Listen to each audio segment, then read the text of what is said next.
one of the reasons why that impact was so doubled that day is because of the misogyny and the racism that is so deeply rooted and animated that attack on the Capitol. You know, white supremacy and patriarchy are very linked in a lot of ways. There's a lot of sexualizing of that violence. And I didn't think that I was just going to be killed. I thought other things were going to happen to me as well. So what sounds like what you're telling me right now is that you didn't only think that you were going to die, you thought you were going to be raped. Yeah, I thought I was. And Francesca, obviously that's devastating. And there's so much in news that like if you pay attention to a lot of news, it sort of hits you in two ways. It's like absorbing her very real fears, very understandable fears. And then also like knowing, oh God, what are the worst people in the country going to do with that quote that we just saw? Like we remember how when she said that she was worried about being killed, how the people who literally all they are is skin, a little bit of blood, and misogyny. They took that and said, oh, look at her pretending to be scared, making it about her. She has talked about being a survivor of sexual violence. She was obviously terrified there. Thinking about what is going to happen later today when the right starts to respond to that is just so vile.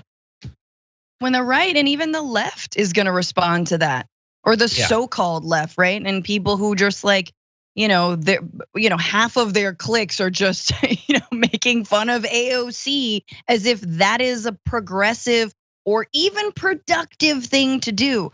And once again, Representative Ocasio-Cortez does not have to say any of that. She does not have to be that honest, because she could be frightened by the people who have mocked her for her fear and said, you know what? I'm just gonna do a stiff upper lip and I'm not gonna say I was scared. We're gonna move past this.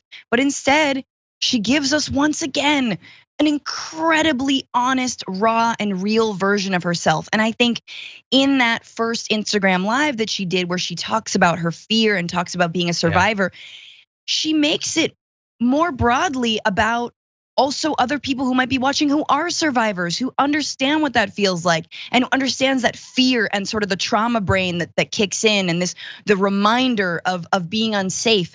And she has the audacity to not actually have a stiff upper lip. She has the audacity to be so raw.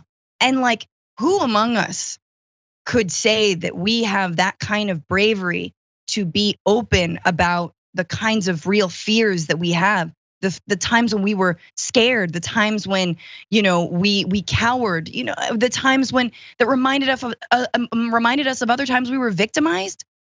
Yeah, that is huge of her. And so, yes, it's devastating to think about what the right is. They're gonna have a whole field day, but let's be real about this.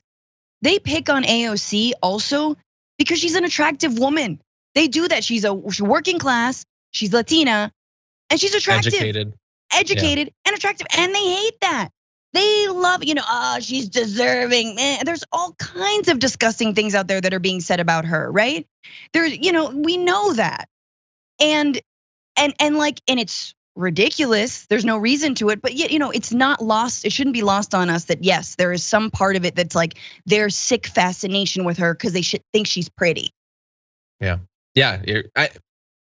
I hope we're wrong. I hope that this, as the sixth should have, will be an opportunity for people like Tucker Carlson and Ben Shapiro and others to finally come to grips with how they've weaponized race and gender to animate these people who are fueled purely by anger, rage, lust, all of that.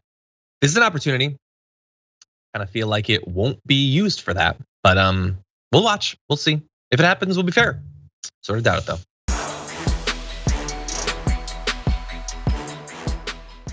Check out the Damage Report podcast each day, wherever you get your podcasts, whether Pocket Casts or Stitcher or iTunes. You can join me as I give you the news and stories you want, with a range of co-hosts and interview guests jumping in on the fun each day. Again, that's the Damage Report, wherever you get your podcasts. And if you get them at iTunes, don't forget to rate and review. Sometimes I'll read them live on the show.